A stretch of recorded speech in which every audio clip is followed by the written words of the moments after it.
Most people don't actually want self-discipline. They want the results of it, the body, the bank account, the finished project, without ever wanting the part where you do something you don't feel like doing. On a day you'd rather not, two people walk into the same gym on the same morning, both saying they want to change, both meaning it, at least in that moment. One picks up the bar anyway, even though it's heavy, even though nothing about it feels good yet. The other waits for the day lifting, actually feels good before they start for real. That day never comes because it was never supposed to come first. Months later, the first person is stronger, further along, visibly different, carrying themselves like someone who's proven something to no one but themselves. The second person is still standing in the same spot, still telling themselves they'll really start once it feels right. Here's the brutal truth about self-discipline that most people quietly ignore.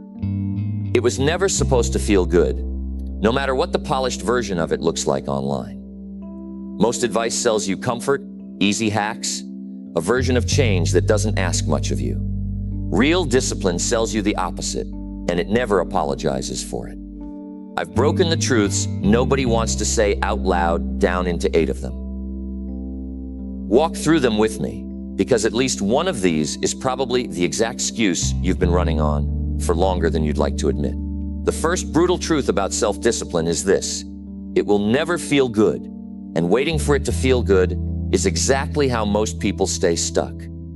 You see, everyone's quietly hoping discipline eventually becomes easy, comfortable, enjoyable, the way it looks in someone else's highlight reel. It doesn't. What actually happens is you get used to doing hard things uncomfortable, not that the discomfort disappears on its own over time.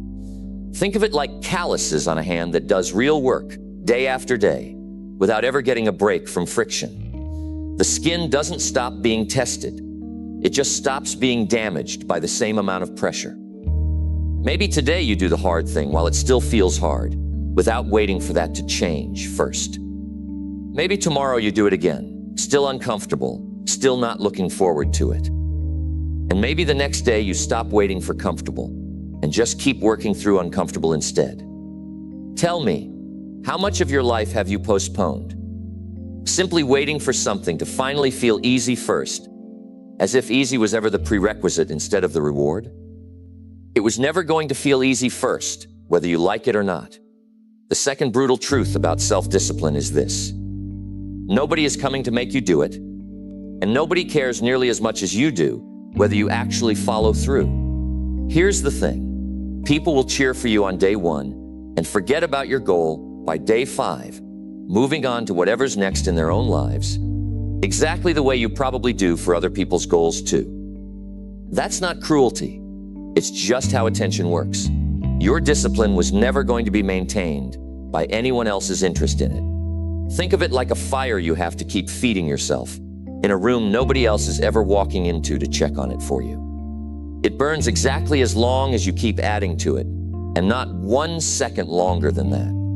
Maybe today you stop waiting for someone to check in on your progress before you keep going. Maybe tomorrow you check in on yourself instead, honestly. And maybe the next day you notice how much steadier things get once you stop outsourcing your own follow-through to someone else's attention. Have you ever noticed how quickly a goal fades the moment the people cheering for it stop watching, as if the goal itself needed their attention to stay alive? Feed your own fire, whether you like it or not. The third brutal truth about self-discipline is this: you'll often be doing the hard thing while the people around you aren't, and that will feel isolating before it feels rewarding. You see, the people closest to you might not be on the same schedule you are, and that's not a failure on anyone's part. Some won't understand the early nights, the missed invitations, the meals you're not eating the way they are. Discipline sometimes looks like quietly stepping out of step with everyone around you, even people who love you and mean well. Think of it like swimming against a current everyone else around you is comfortably floating down, drifting exactly where the water happens to take them. It's not that they're doing something wrong. It's just that you're headed somewhere different on purpose. Maybe today you do the disciplined thing even though nobody around you is doing it with you. And that's fine. Maybe tomorrow you do it again, a little more at peace with being the outlier. And maybe the next day you stop needing company to keep going in the right direction. Tell me, how many times has nobody else is doing this quietly talked you out of something that actually mattered, simply because being the only one felt uncomfortable? I once knew a man whose entire friend group treated ambition like something slightly embarrassing to admit out loud, the kind of thing you downplayed instead of announced. He kept his early mornings and quiet discipline mostly to himself for years, never making a show of it, never explaining himself, never asking anyone to join him. Nobody in that group ever matched his pace. He simply stopped needing them to. Swim your own direction anyway, whether you like it or not. The fourth brutal truth about self-discipline is this: most days will look and feel like absolutely nothing is happening. And that's not a sign you're doing it wrong. Here's the truth. Progress isn't visible daily. It's visible in hindsight, months later, looking back at a stretch that felt completely flat while you were actually living through it, day by indistinguishable day. Most people quit exactly there, mistaking invisible for absent. Think of it like training that builds strength you can't see under the skin until long after the training actually happened, weeks or months down the line. The change is real. It's just not on display yet, no matter how closely you check. Maybe today you show up even though nothing about today will look like progress to anyone watching. Maybe tomorrow you do it again, still with nothing visible to point to. And maybe the next day you trust the process a little more than you trust how flat it currently feels. Have you ever noticed that the breakthrough almost always shows up right after the longest flat stretch, not before it, as if the flat stretch itself was quietly doing something you couldn't see? Keep showing up in the flat stretch, day after day, whether you like it or not. The fifth brutal truth about self-discipline is this: you will fail at it repeatedly, and that failure isn't proof you're not cut out for it. You see, nobody builds discipline in a straight, unbroken line, no matter how it looks from the outside. Everyone who eventually gets there also skipped days, broke promises to themselves, and started over more times than they'd ever admit publicly if you actually asked them. The only real difference is they kept starting over instead of deciding the failure was final. Think of it like a fire that goes out in the wind more than once before someone finally learns to shield it properly, cupping their hands around it a little differently each time. The fire going out isn't the failure.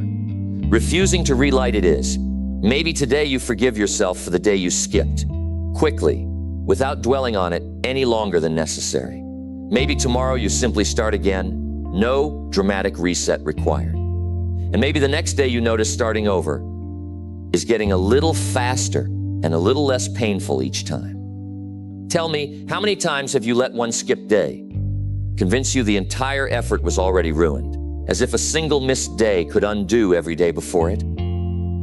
I once knew a woman who quit the exact same goal 11 separate times over several years, always certain that this failure, unlike the others, meant she should stop trying entirely, that she'd finally reached proof she wasn't cut out for it. The 12th attempt was the one that finally stuck, not because anything about her changed, but because she simply refused to let the 12th failure be the final one, the way she'd let the previous 11 be. Start again, right now, whether you like it or not. The sixth brutal truth about self-discipline is this: it's hardest right at the beginning, not somewhere further down the road like most people assume. Here's the thing.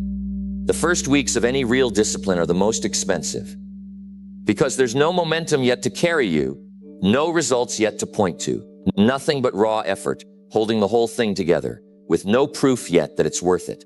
It gets easier from here. It rarely gets easier before here. Think of it like pushing a stalled car on a flat street with nobody around to help. The first few feet demand everything you've got, every ounce of effort you can find. Once it's rolling, it takes far less to keep it moving. Maybe today you push through the hardest part, knowing full it's supposed to be the hardest part. Maybe tomorrow you notice it's asking slightly less of you than yesterday did. And maybe the next day you trust that the early difficulty was never a sign you picked the wrong thing. Hey, have you ever noticed that most people quit exactly during the part that was always going to be the hardest, right before it finally started asking less of them? Push through the start, no matter how it feels, whether you like it or not. The seventh brutal truth about self-discipline is this: almost nobody will notice your discipline until you already have the results to show for it, which means you'll be doing this mostly unseen. You see, nobody applauds the version of you waking up early with nothing to show yet. Still in the middle of the unglamorous part, nobody films or posts about. They only notice once there's a finished product, a visible change, a result loud enough to comment on. All the actual discipline happens quietly, long before anyone's watching. Think of it like the roots of a tree, doing all the real work completely underground, out of sight, long before anyone above ground ever compliments the branches or the leaves. Maybe today you do the work knowing full well it won't be noticed yet by anyone else. Maybe tomorrow you do it again, still unseen, still without an audience. And maybe the next day you stop needing the applause to arrive before you're willing to keep going. Tell me, could you keep doing this, even if nobody ever found out, for years, before anyone noticed a single thing had changed about you at all? I once knew a man who trained quietly for years, with absolutely no audience, no recognition, nothing but his own private commitment to keep him going through the parts nobody else would ever see. By the time people finally noticed, they assumed his progress happened suddenly. It hadn't. It had simply happened unseen the entire time, exactly like it does for everyone who actually sticks with it. Do the unseen work and keep doing it, whether you like it or not. The eighth and final brutal truth about self-discipline, the one that quietly explains all the others, is this: it was never really about the goal in the first place. It's about who you have to become to actually reach it. You see, the goal is just the excuse that got you moving in the first place. The actual prize is the person who becomes capable of showing up daily, of doing hard things without waiting to feel like it, of starting over without falling apart every single time. That person is worth more than whatever result first got you moving. Think of it like a blacksmith who was never really trying to make one specific tool for one specific job. He was becoming someone capable of making any tool he'd ever need, for the rest of his life, one hammer strike at a time, long after that first tool was forgotten. Maybe today you do the disciplined thing and quietly notice who it's making you into along the way. Maybe tomorrow you do it again, less focused on the finish line, more focused on becoming that person. And maybe one day, without marking the exact date, you realize the goal already happened somewhere along the way, almost as a side effect of who you'd become. Tell me, if the original goal disappeared completely tomorrow, with no warning, would you still want to become the person this discipline was quietly building? I once knew someone who chased a single specific goal for years, and when he finally reached it, felt strangely empty, like the finish line wasn't actually the point after all that effort. It took him a while to realize the real prize had already happened along the way. He'd become someone who finished what he started, someone disciplined, whether or not that particular goal had ever existed at all. Become that person above all else, no matter what, whether you like it or not. So there they are, 8 brutal truths, and every one of them gets ignored by somebody looking for an easier version of discipline that was never actually on offer to begin with. It won't feel good. Nobody's coming to make you do it. You'll often be doing it alone. Most days will look like nothing. You will fail repeatedly. It's hardest at the start. Nobody will notice for a long time. And in the end, it was never really about the goal at all. None of this is meant to discourage you at all. It's meant to remove the excuse of being surprised by any of it when it eventually shows up, exactly the way it does for everyone. So ask yourself honestly, which of these 8 truths have you been quietly hoping wouldn't apply to you, secretly assuming your situation was somehow the exception? Which one, accepted today instead of resisted, would finally get you moving again? You don't need to accept all 8 overnight. You just need to stop being surprised by the first one you run into. Remember those two people who walked into that gym on the same morning, saying the same thing, wanting the same outcome. The difference was never talent, and it was never how they felt that day. It was simply this. One of them picked up the bar anyway, and the other one is still waiting to feel ready before they will. Pick up the bar, starting today, because that's the brutal truth about self-discipline, whether you like it or not.